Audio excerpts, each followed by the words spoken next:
Okay, this week's course was Wetlands Golf Course in Aberdeen, Maryland, and that is just off of 95, north of 156, and about Route 22, literally about 200 yards off of I-95 in Aberdeen. And it's a 6,700 yard course from the black tees, slope 130, rating 73. We played it from the blue tees, which was only 6,500 yards. That's a 125 slope. And even from the blue tees, it was a pretty good challenge. It was not quite as long as the blacks, but only on a few holes where you see the black tees way far back from the blues. Usually they were only about maybe 20 yards at the most, but still on at least one of the holes, it was a 150 yard carry from the black to the blues. But in general, pretty much the same. So in any case, the course's fairways were wide enough certainly that they weren't so much of a problem to hit, although there were a few that were a little tight. Most of them were pretty wide open. Clubhouse really only got a chance to go in there and pay for my round. It is kind of a shack kind of clubhouse, although it did seem to have a nice bar and restaurant in there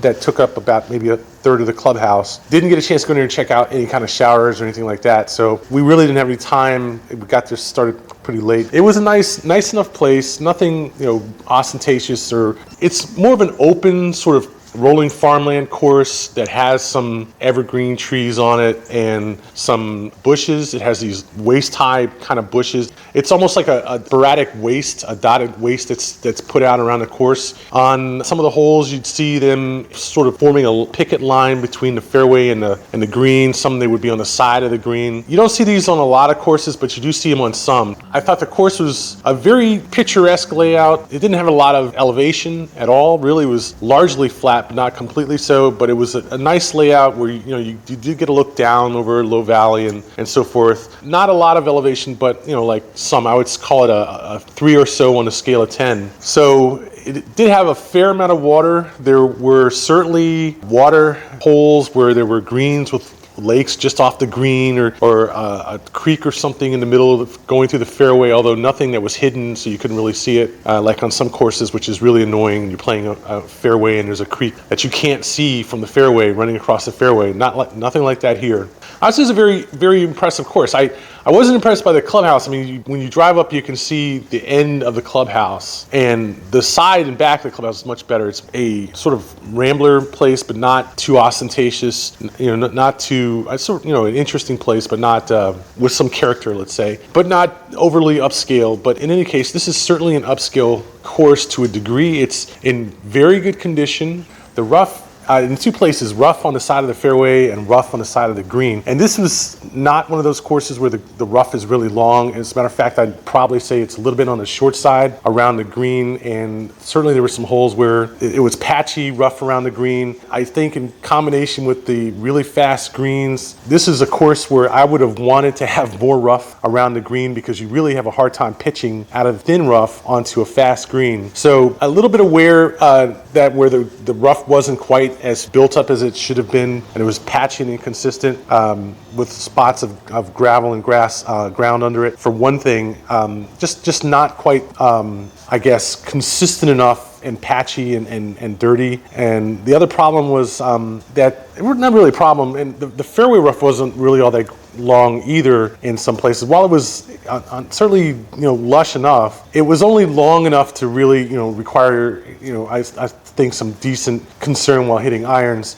So I'd certainly give the fairway rough a good grade, but the rough around the greens was maybe a C. It was a little bit less than I'd want it. Certainly not very thick at all, and matted down, and a real challenge to chip from the rough around the greens onto the green. Between the thin, matted down, somewhat inconsistent rough around the greens and the fast greens and the elevated greens on top of that, it was a real challenge to play around the greens. The short game was certainly pushed to its limit. In some cases, I would say beyond my limit on this course. I would certainly say there was a huge difference between pitching from the fairway onto the green and pitching from the greenside rough onto the green. There were certainly some spots where the fairways were a little ragged in places, and you'd have to move your ball to some grasses, but not a lot. It was more of a course where the greens were in very good condition and very fast for most of the holes. There were some holes where they were slow and spongy, but only on the backside and only a couple of holes. It was like a real change. On a lot of the holes, they had so much speed, we had trouble even keeping the ball on the green. It was definitely one of those courses where you're going to have to play high irons,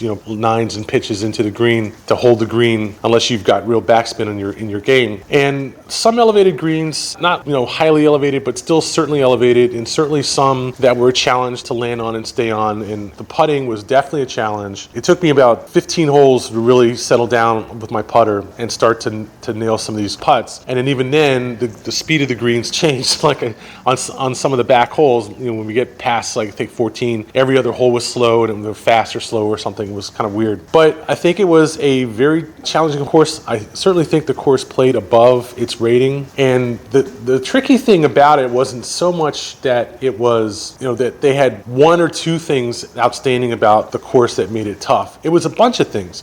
Between the bushes, there were some fairways with waste off the fairways. The carries that you had to make to some of the greens off the, from your tee shot. There's for your approach, I guess, after you make your tee shot, you still have a good, I usually had a somewhere between 175 to 200 yard carry. Some of the holes were significantly uphill, and you had to hit a good approach to even see the green. You can only see the top of the flagstick and stuff from the place where you hit your approach shot. And there were some dog legs, and certainly I won't spoil the surprise. The holes were just not normal. They weren't that kind of either flat, fairway running to an elevated green or something. Usually they had enough elevation, enough of a bend or twist or something to make them almost routinely pretty challenging holes to play. And certainly they were different than most holes.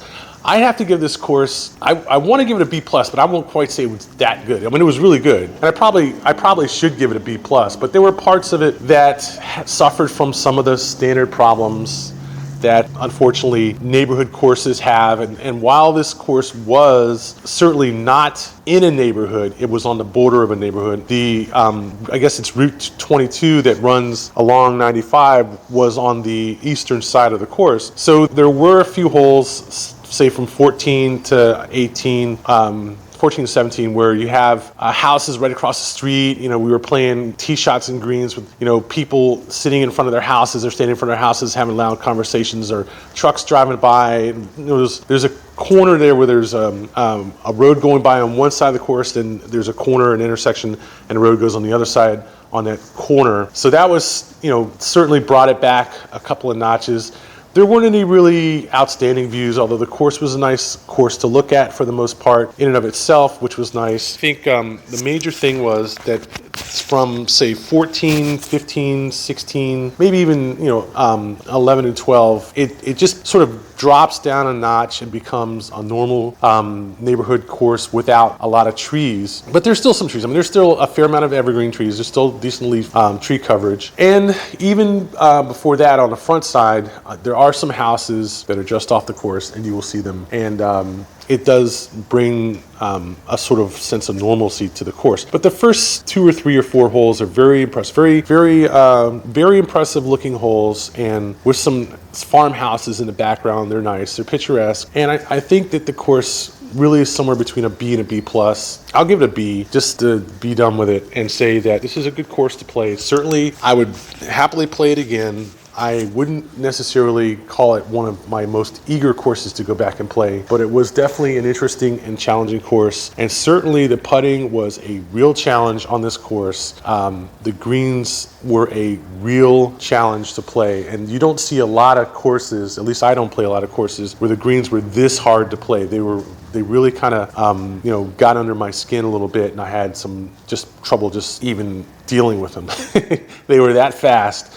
On a number of holes, but I wouldn't say the shots themselves were hard. The bushes were there. You had to stay out of those. The trees were there. It was nice to stay out of those. You could still scramble up from under the trees. There wasn't a lot of foliage under the evergreens, but there was some thick waste off to the sides of the fairway that you have to keep in mind. But I don't think it was anything outrageous, anything overbearing. It was a good challenge. So I'm going to give it a B. Wetlands Golf Course in Aberdeen, Maryland, and I would definitely recommend this course. It was a fun course to play. Wetlands in Aberdeen, Maryland.